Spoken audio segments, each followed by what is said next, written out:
am I like this? We do not see them, we pretend that we do not see them. Take it back, I want another one.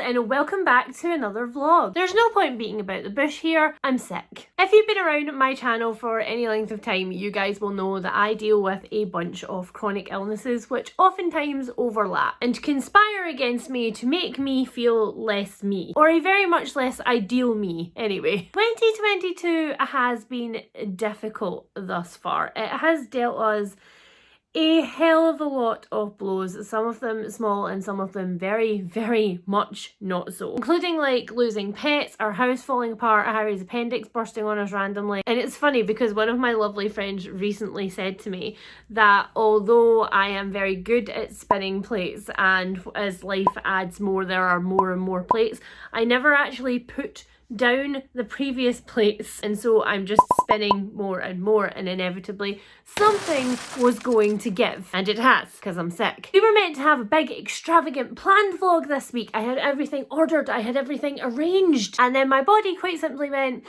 nah mate, not this week, flaws and all that. And so instead I have decided that this vlog is going to be a reset vlog. It's going to be a self-care vlog. For the next couple of days, I am going to be doing nothing except looking after myself and doing the thing that makes my brain happy, which is reading. We're gonna light candles, we're gonna have book baths, there's gonna be blankets, and most importantly, I'm going to feed myself properly. Because when I feel like this, when all of the chronic illnesses are vying for first place in my body, and I am also sick on top of it, one of the first things to go out of the window is feeding myself nutritious, happy food. And when I say happy food, I mean the food that makes my insides go, yay, we did a thing. Congratulations, it wasn't crisps. Not that there's anything wrong with crisps, but you know, it shouldn't probably be one of my main food groups.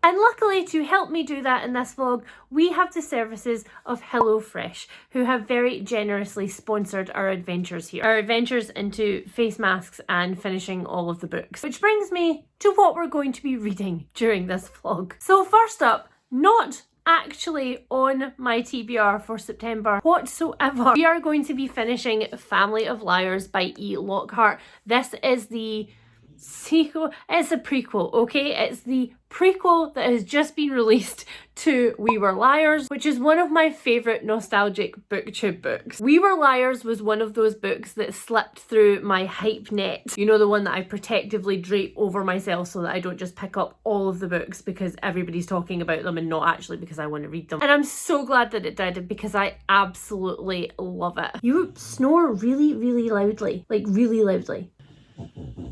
Rude. In case you don't know anything about We Were Liars, it takes place on a little private island off the coast of Massachusetts where the Sinclair family spend every summer, and we follow the grandchildren of the Sinclair family as the four of them grow up together. It's a tiny, tiny little book. I think it's around 280 pages long, but it just blew my mind. There is a massive twist at the end.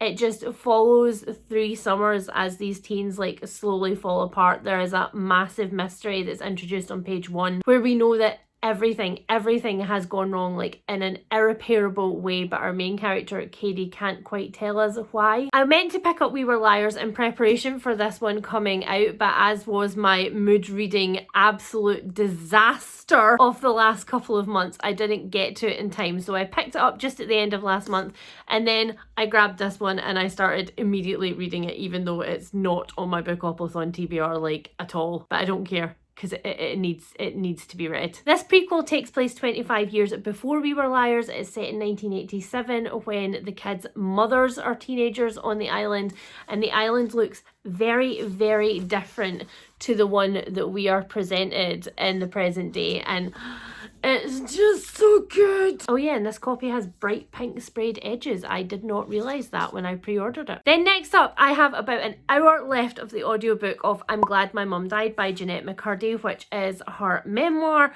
about growing up as a child actress with an extremely complicated and very abusive relationship with her mother. It deals with her struggles with eating disorders and attachment issues and a bunch of other stuff. It has huge trigger warnings if you are somebody who struggles with any kind of eating disorder, because there are a lot of different types and a lot of different forms of eating disorder discussed in this book. So if that is something that you can't deal with right now, then absolutely protect your peace and just avoid this one. I've said it before, but I didn't know who Jeanette McCurdy was before I picked this one up. I completely missed like Nickelodeon as a thing in my childhood. It wasn't a thing for me. So I had no frame of reference. I only picked this one up because it was a memoir that was getting a huge amount of hype, and it was a family sort of exploration memoir told backwards, which are my absolute favourite memoirs to read. This one is just so good. It's amazing. Jeanette McCurdy reads it herself on the audiobook, and I think that really lends a something to it, because you can tell that she is struggling to tell some parts of that story and that she has to disassociate to get through them, and you can hear it in her voice. It's amazing listening to her. I listened to the entire rest of this audiobook in one afternoon when I was doing shop orders the other day. I just absolutely blasted through it. So I'm going to listen to the 1 hour of this that's left, probably while I'm doing some self-care things later on. And finally, when I finish both of those, because I think I'm going to finish both of those pretty freaking quickly, we are going to go on to what was technically my first role for Bookopoly. So I cheated a little bit going on to Jeanette McCurdy's memoir simply because I wanted an audiobook to listen to while I was doing orders, and it meant I picked that one up first, so I've technically missed off my first pick, which is this one. This is Build Your House Around My Body by Violet Kupersmith, and it deals with two different Vietnamese women who go missing decades apart and seemingly have nothing to do with each other on the surface, but actually their stories are very deeply intertwined. Intertwined. That was my Scottish accent and the fact that I'm very tired at war with each other. This one is like 378 pages long, and it is incredibly small font, so I am hoping that it is as engrossing as everybody tells me that it is. I do have some concerns about it because it is quite thickly written literary fiction, and I didn't think that it was when I picked it up. I thought that it was just straight up thriller. It was on the thriller table, and the first couple of pages read very much like a straight up thriller, but the very first chapter then goes on to talk about the main character comparing his wife to a rubber tree and saying that he believes that she turned into a rubber tree when she went missing. And I was kind of like, all right, we're going there. It's a metaphor, sure, but it's a very extended metaphor. It goes on for quite a long time. So like I say, I do have some concerns about it, especially when my brain is feeling a little bit sluggish, but we will find out what I think. If I do DNF it, I will be going on to whatever the next prompt was for Bookopothon. Let's not get ahead of ourselves. We're going to eventually try this one, and I will let you know what I think. Let's go light some candles and let's get cozy.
Dogs. I have a Whippet, I have a Japanese Gin, I have a Retriever, Chesapeake Bay to be precise. They're my favourite retrievers. They're lovely. a miniature schnauzer. I wonder if there's a bias there. I have a Shetland sheepdog. I have a bull terrier. I have a Samoyed. Samoyed. Okay, one of them. And a dachshund, a miniature smooth head dachshund. Who's your favourite? Miniature schnauzer. He's your favourite? Yeah. What's his name? Albert. Hi, Albert. He looks like an Albert. He looks like an Albert. What do you rate Dog Park?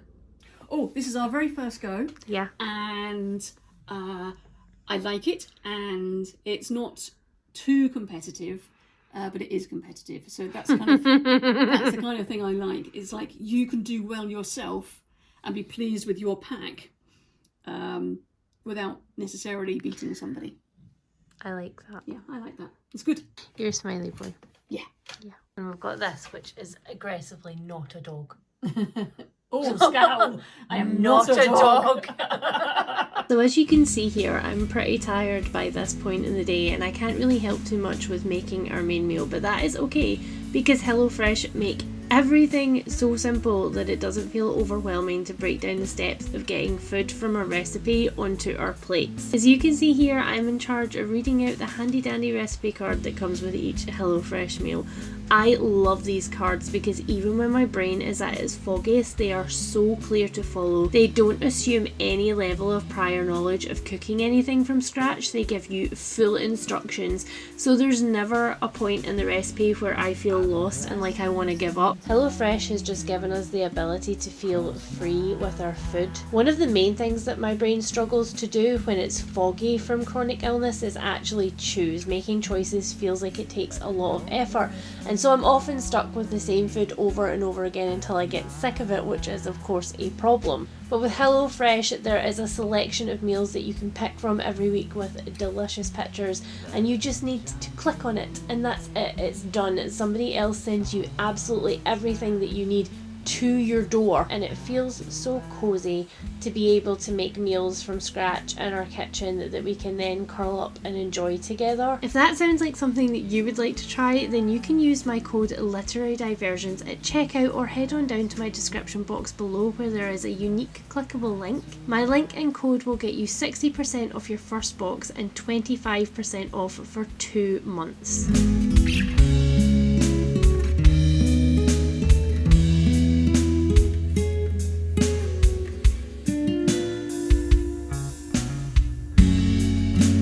Stay with you while the spring storms pass. You guys, why am I like this? Why am I like this? Why am I like this? So one of the things that happens to me when I'm not doing great is that I get clumsier, and anybody with ADHD will tell you that object permanence is an issue. I never really know where door frames are, or chairs or tables or anything that is like permanently and usually in that location. I never know that they're there anyway, and so I frequently bounce off doorways. So I have even less luck when it's things like a full glass of water, a full pint glass of water sitting on a side table. I just wandered through earlier during the cooking of dinner and just swiped my hand past a full glass, and yeah. Don't know what to tell you. It is saturated. It's literally still drippy. So that's great. And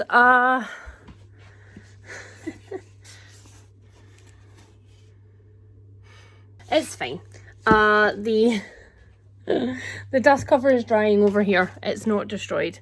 I just wanted to put it somewhere where the edges could dry. It's not destroyed. It will be totally fine. Previously Anne would have been devastated to the point of being inconsolable. Currently Anne is just, why am I like this?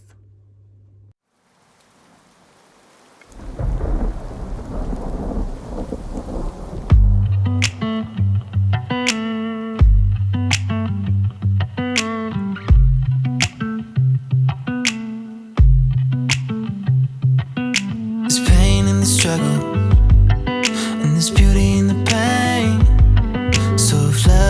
struggle. I guess there's beauty in everything. There's peace in a heartbreak, and there's fire in the rain. So if everything means nothing these days, baby, then let it rain on me. Let it rain on me. Just let it rain on me. Let it rain on me. Just let it rain on me. There were red and green chiffon curtains hanging from the walls. Unsold Christmas trees lined the room. I learned how to play blackjack. 3 a.m. and I keep waking up from the same dream. Never thought anxiety would change me. Okay, so we have a slight predicament. Build Your House Around My Body is still wet. The book is on the radiator right now, and I'm not gonna lie guys, some of the pages look kind of stuck. I honestly thought that because it was just water, once it dried it would be fine, but I cannot wait long enough for it to be fine for me to actually start reading the rest of my Bookoplathon TBR, because otherwise I'm gonna be in the weeds. Like, it's gonna get to the end of the month and there's gonna be a stack left and I'm gonna be stressed. I do not wish to be stressed. It's bad enough feeling crap in my body without feeling crap about my reading. So we are going to pick another book for my first prompt, which was people on the cover. It has been amusing me all week that everybody in my comment section is absolutely losing their mind because I didn't pick the inheritance games for people on the cover. And there's this big debate going on in the comments over, did I just not know that I could pick it, or was there a reason that I didn't pick it? And there is. The reason that I didn't pick it is because it was technically also on my TBR for last month, and that just felt like cheating for Bookoplathon. Like, for me, the point of Bookoplathon is to roll and get random books from your shelves that you have to read, as opposed to like shoehorning all of the books that I'm currently reading into the prompts. My Patreon book club that I'm reading Inheritance Games for is bi-monthly, so technically I could have also read this book last month. So no, even with this disaster, I am not going to put the Inheritance Games in for prompt 1. Now I could go back upstairs, back to my thriller shelves and rake through. I could also find a fantasy, I'm sure, with a person on the cover. But my brain is firmly in spooky season mode, and I'm not gonna lie, I kind of just want to read horror right now. It's like all I want to read. It's all I keep thinking about. So I'm gonna start here first. So if everything means nothing these days, baby, then let it rain on me. Let it rain on me. Just let it rain. Okie doke, so my digging through the shelves did actually unearth quite a few full people. Well, at least, like, you know, 3/4 of people. I did my usual. I read a couple of pages first to see whether it was something that I wanted to read or not. House of Hollow by Krystal Sutherland. This is a YA and it's a strange synopsis. I categorise this one as one of those beautiful books with plants on people. It's like 292 pages long. So this one would probably be a good pick, considering we're like a week into Bookoplathon thanks to this flare up, and I have only finished one book and it was on audio.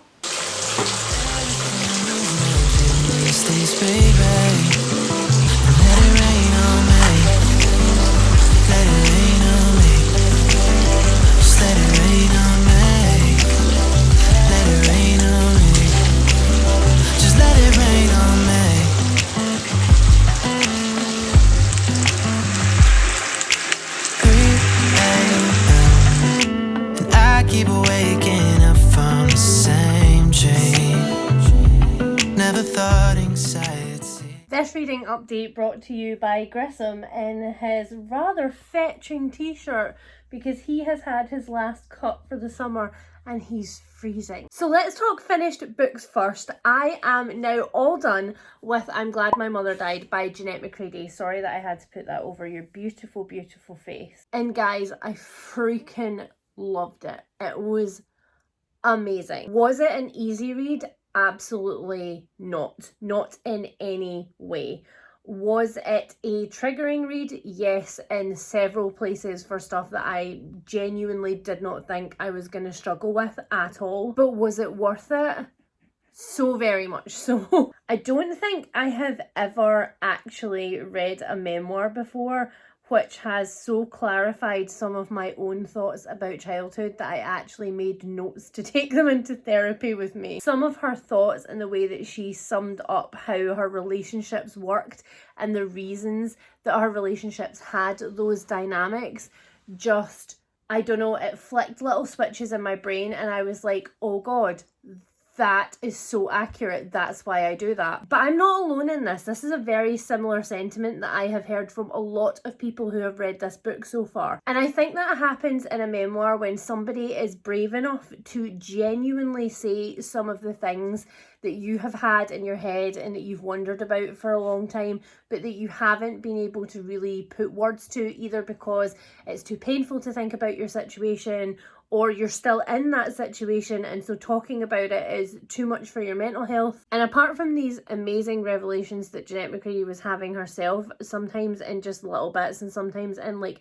huge strides, it's also just so beautifully written. So yes, just be very gentle with yourself before you launch into this one. But it was raw, it was an absolute under your skin worming book that I know I'll come back to again and again. Next up, let's talk about Family of Liars, which has mostly managed to survive my pouring water all over it incident. I deliberately haven't looked at any other reviews of this book before I picked it up, so I have no idea whether my opinion is the consensus or whether I am in the minority who absolutely adored this. But I am so freaking glad that I picked this book up.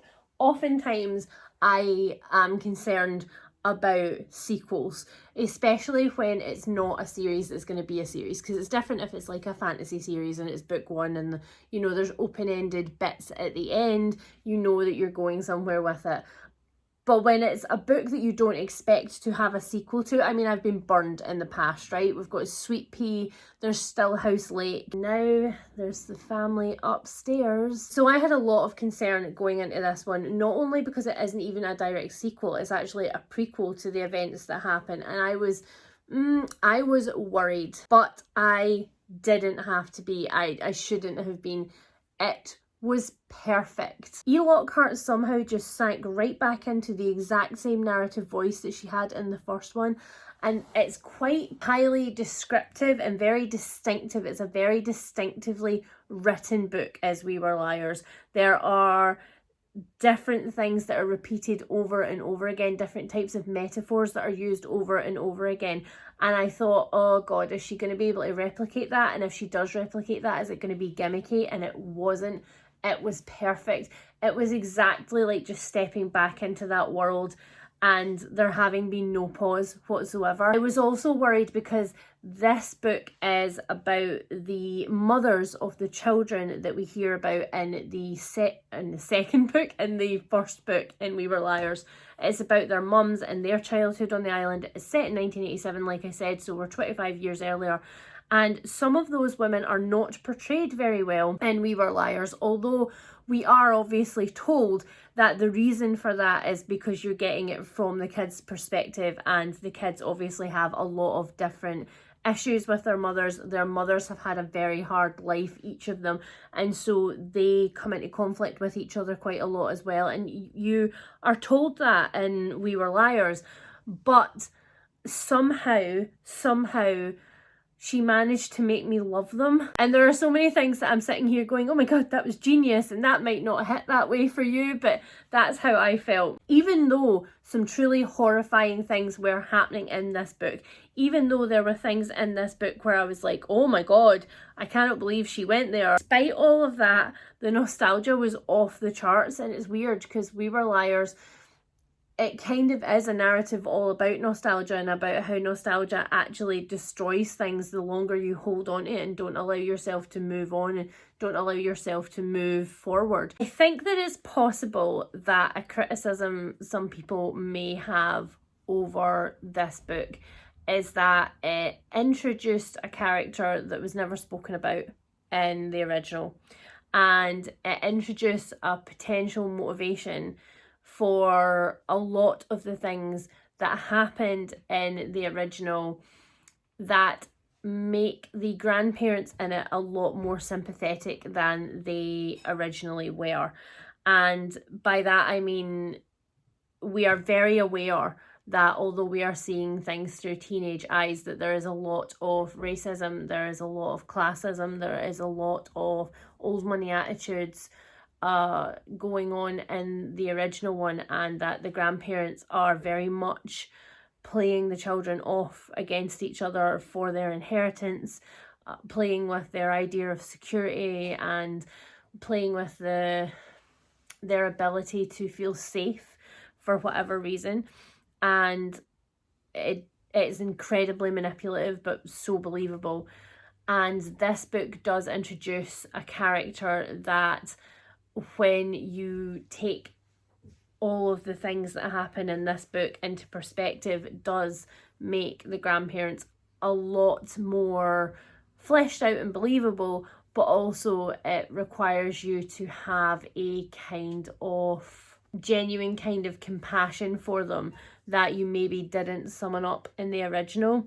And I could see how for some people that would feel a little bit like a cop-out. I could also see how the thing that happens with this character, which kicks off the plot of this book, I can see how that would feel a little bit staged if you weren't steeped in the nostalgia, if you were looking at this from maybe a more critical perspective. So yeah, I can see that there are potential flaws with this book, but I do not want to see them. We do not see them. We pretend that we do not see them, because I loved it. I loved the entire reading experience of it. I'm so glad that I read it. I know that I'll read it again in the same way that I have reread the original. I know that I'll reread this one. And yeah, I'm very glad that I read it this month. So I read 40 pages of this in the bath, and I absolutely love it too. I know that this one has had a lot of criticism. A lot of people have said that it's horror without substance and that it's very derivative. So this one is about the Hollow sisters, which is why it's called House of Hollow. And these are three sisters who are living in the shadow of an incident that happened when they were much, much younger. They were kidnapped as children and they were returned without any explanation as to where they had been. The police officers who took the children's statements refused to go near them again because of the intense nightmares that they got after speaking to them. And each of the children had something odd about them when they came back. All of their eyes had changed colour for a start. None of their clothes were ever found, and they all then started to have some strange things happen to them. I am absolutely loving it because it is pure and unadulterated vibes. But it is vibes in the best of ways. And this book is everything that I wanted The Virgin Suicides by Jeffrey Eugenides to be, and it was not. The Virgin Suicides is intensely male gazy. There are so many things wrong with it, but essentially the character is observing these sisters who are ethereal beauties and who sort of are oddly at the top of the social structure at school, but they're there mostly because they're like, in this book, they're likened to sharks, and it's because nobody knows what to do with them. It's not because they're popular, it's because people are afraid of them, and so they give them space and don't, mess with them. And that was very much the vibe that I got at the start of The Virgin Suicides before it got gross and screwed up. This is what I was hoping for from that, a twisted sister narrative, and you guys know how much I love Twisted Sisters, so far I am very much enjoying this. Obviously there's a lot to go, and you never know what's going to happen, but so far I am living for it. So yeah, I'm now going to go and read some more of this and maybe play another game with Harry at the bath. It does feel like it has rejuvenated me a bit. I am making tentative plans to go out with Jill tomorrow, so if that happens I will definitely take you with me, but we'll see.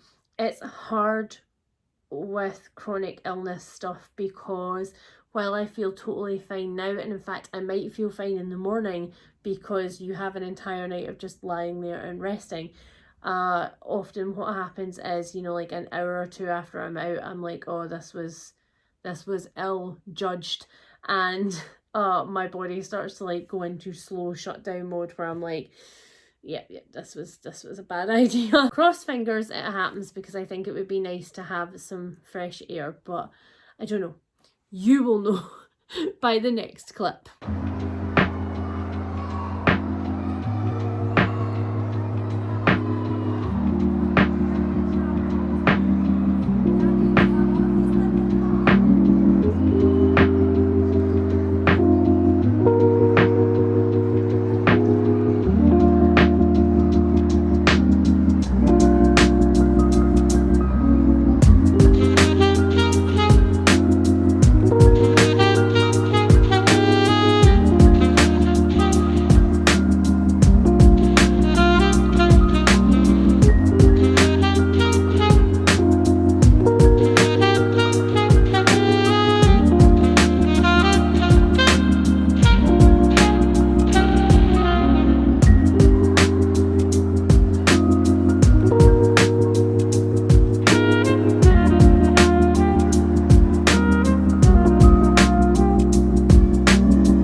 Hold on, let me move you up to a more appropriate angle. There we go, we have a semi-aesthetically pleasing background for this little haul. So as you'll already have seen, I did in fact manage to get myself out of the door this morning. It was all cool and crisp and lovely when I left the house. It didn't stay like that. It ended up being 21 degrees and extremely humid. It was once again Witchcraft market time, and myself and Jill had a lovely time wandering around the stalls. So I thought, because we enjoy book hauls on this channel, we might enjoy hauls of other bits and pieces. So I'll show you what I have picked up. One of the first things that I picked up was this tote bag. It has a magical stoat on it, which I was very, very pleased about, and it says, "Seek and ye shall find," at least Witchcraft market, which I really, really like. And it smells like the Witchcraft market, which is like a combination of wood smoke, incense, and definitely the Kitchen Witch stalls that it was next to with all of their yummy wares. So I'm very, very pleased. Look at how cute he is. Look how cute he is. Next up, speaking of the lovely Kitchen Witch, I got a couple of soap bars. I've had some bath fizzers and some body butters from there before, but I decided I was going to commit soap because I spotted this one. It is called Sea Hag, which is a half of my brand. It just smells amazing. It's a little tiny bit minty. It's got seaweed in it, and I think from the scent of it that it has a little bit of lime in there as well. There's definitely like crushed sea salt in there because it smells exactly like waves. I might never use that. I might just keep it to sniff. And the other one that I got was this one. This one is peppermint, clary sage and rosemary, and I think it's one of those ones that I'm going to keep for when I feel really particularly sick or under the weather, or like chronic illness is really kicking my ass, you know, like now. Because the peppermint feels really like, I don't know, comforting, and also like it's kind of like opening up my sinuses a lot. It's just Then next up, it was really funny because it turned out that Argonaut Books actually had the book stall in the Witchcraft market this time around. I think it had always been Lighthouse Books previous to that, and it was hilarious because Jill had walked past the shop that morning and been like, oh, there's a sign that says that they're at the Witchcraft market, and I was like, does that mean the shop is closed? But of course, luckily it wasn't. So I got to peruse the stall and the shop and bought something from both. So first up, I have this bookmark. I am so stoked about this. Look at this angry little black cat. This is made out of vegan leather. Apparently the creator is also friends with the owners of Argonaut, and so they were representing some of their bits and bobs, and this is their cat, which just makes me happy. It's like a portrait of their cat. And then from the stall I did commit books. Now, I am in a book buying ban, but it is absolutely no shock to me that I committed a couple of books because I felt like trash today. The day was lovely, don't get me wrong. Jill and I had a wonderful day. It was amazing. We had a lot of chat. I love Jill to pieces. But I didn't realise how run down my body was until I came home, and I literally got in a shower and just couldn't stop shaking. And so again, for purposes of being as honest as possible about what it's like when living with this, I got out of the shower and I had to shout for Harry to come and get me fluffy bed socks and pyjamas and just to help me get dried because I was a mess. Anyway, getting back to the books, from the stall in the actual Witchcraft market, I spotted this one, and I knew as soon as I spotted it that I was picking it up. This is a mirror Mended, and I'm not sure whether this series actually has a title yet. Oh yeah, okay, it's the Fractured Fables series by Alix E. Harrow. You guys know that I love Alix E. Harrow. I read Once and Future Witches and just, it was perfect. I loved it so much. So the first book in this series is A Spindle, Splintered, and it is a retelling of Sleeping Beauty. Our main character, whose name has slipped my mind for whatever reason. Our main character has a terminal illness, and her friend decides to throw her what might be her last big birthday party. So of course there is a lot of trigger warnings, even though it is a very, very short novella. They're both similar sizes. There's definitely some trigger warnings for terminal illness chat in there. And she goes to this birthday party, and it's Sleeping Beauty themed because it is the Disney story that they grew up on together and they absolutely love it. And she pricks her finger on a spinning wheel and gets sucked into a fairy tale where the real Sleeping Beauty was about to also touch the spinning wheel, and she stops her, and then the fairy tale very much goes off the tracks after that. And this is the second one in that series. I really, really enjoyed the first one, and I've just realised that under the cover it has this fracture for the fractured mirror and for Fractured Fairytales. I love that. And then the bookseller on the stall saw me pick up this one. This is The Mermaid, the Witch and the Sea by Maggie, Tokuda-Hall. And I actually picked this up because Jill is a fellow sea lover, although Jill is a mermaid lover and I am more of the like Ursula persuasion, as we have seen with my Delight at My Sea Hag soap. And as soon as I picked it up, the bookseller was like, oh my god, I love that book so much.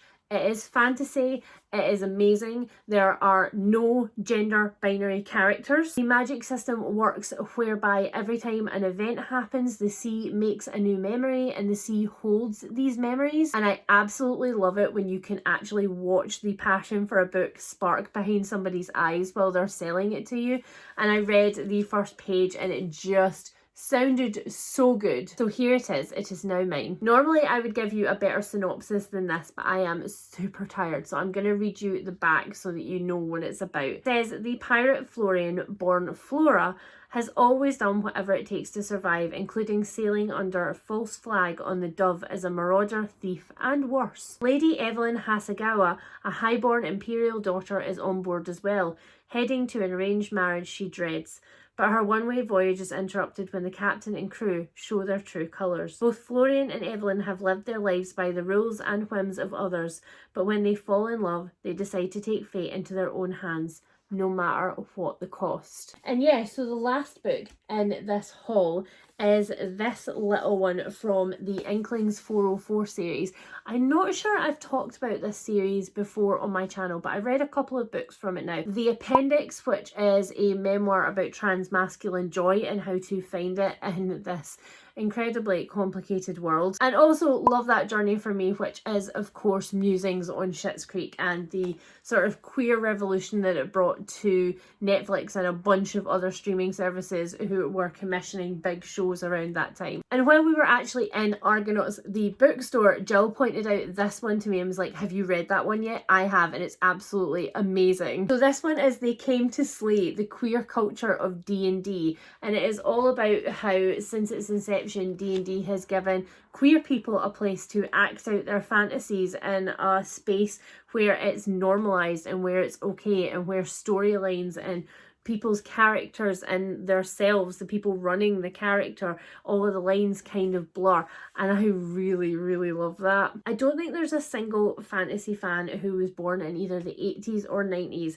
who doesn't have at least a passing grasp of D&D. And for me, a queer person growing up in the 90s, it definitely served that function, so I am really, really excited to read this. Yeah, so that was everything. It's still quite early in the evening, to be perfectly honest, but I think it is time for me to curl up in bed and read more House of Hollow and have an early sleep. And hopefully tomorrow I can bring you more book chat. Good night.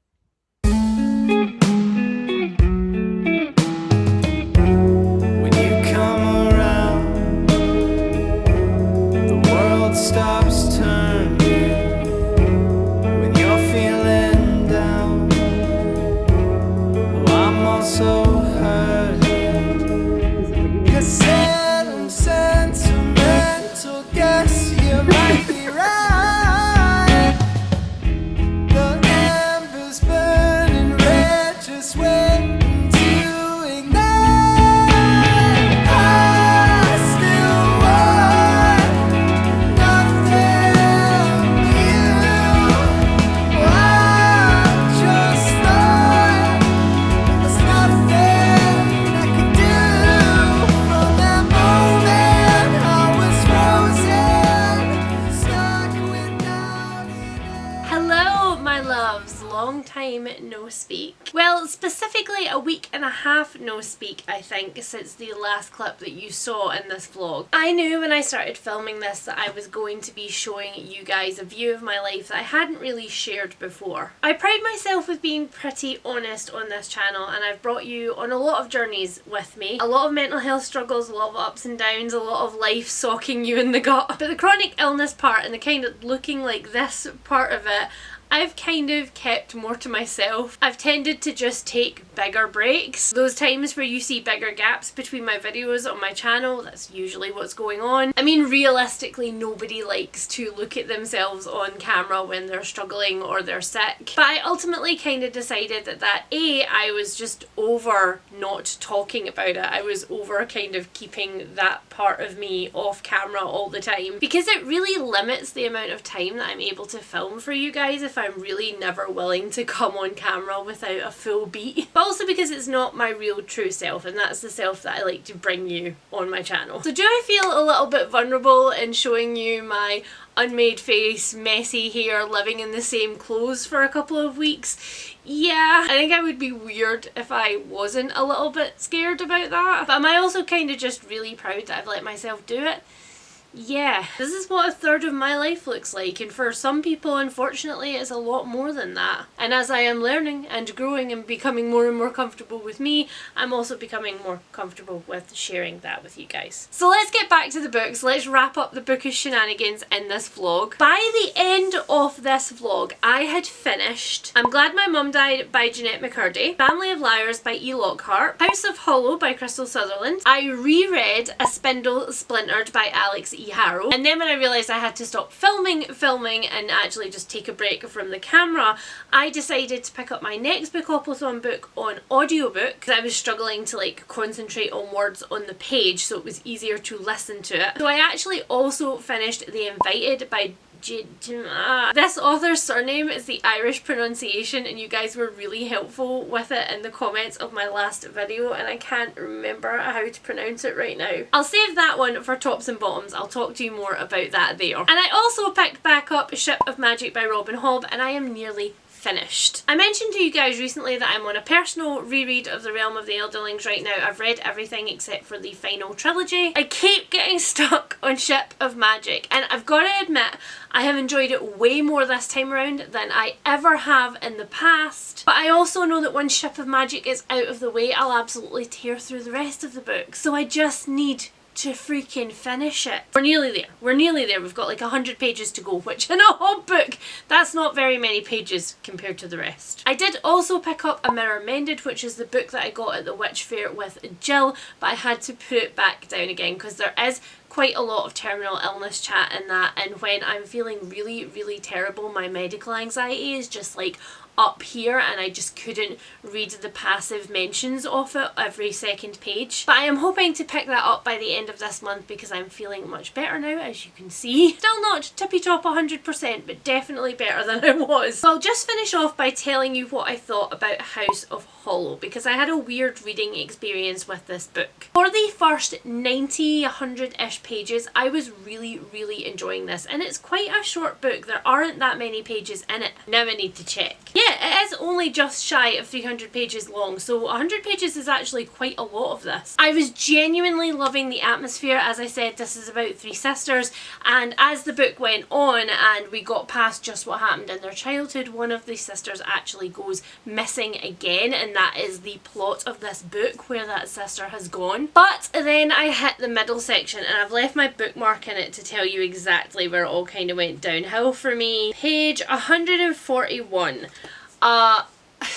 As I said, the atmosphere in this one was kind of like the antidote to the Virgin Suicides for me. It was giving me the same kind of creepy vibes. But what I didn't realise about this one is it's actually a fair folk book. It is about the Fae, and that's just it's not where I thrive. I don't hate it. I think it can be done really, really well, and I have enjoyed books in the past which feature the Fae, but this one just took such a turn. The pacing went really skew-iff. There was a lot of momentum in the first like 100 pages, and then all of a sudden it was just like, okay, but what are you doing? Like, we have a couple of solutions, but like, what are you doing? But then there was a character who was briefly mentioned at the start as dating one of the sisters, and we meet him again a little bit further on, and he becomes more significant, and I was just like, I don't care. I don't care about you. I don't care about why you're special to one of the sisters. I don't care about this unique connection that you have. I just don't care. And then there was the mid-book reveal, which was like, oh,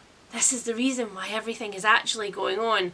But it just lacked something. There was no part of me that went, oh. I was just kind of like, okay, what am I supposed to do with that? I need to take it back. I want another one. And because of that, it took me a really long time to finish this. Like, a absurdly long time to finish this book. And as you guys know, I don't give star ratings in general on my channel, but I guess if I was trying to give you a rough guide, I would say it was somewhere around 3 stars. So look, if you liked the Virgin Suicides and you want the same kind of atmosphere, if you like Fae, and if you also like soft horror, and by soft horror I mean some like light body horror and a little bit of gore and a kind of weird gothic-y atmosphere, but without the actual like heart in your throat feeling of wanting to put the light on and like never sleep in the dark or alone again, then you'll probably enjoy this. But if you like your books to be wrapped up with a perfect bow and for everything to make sense,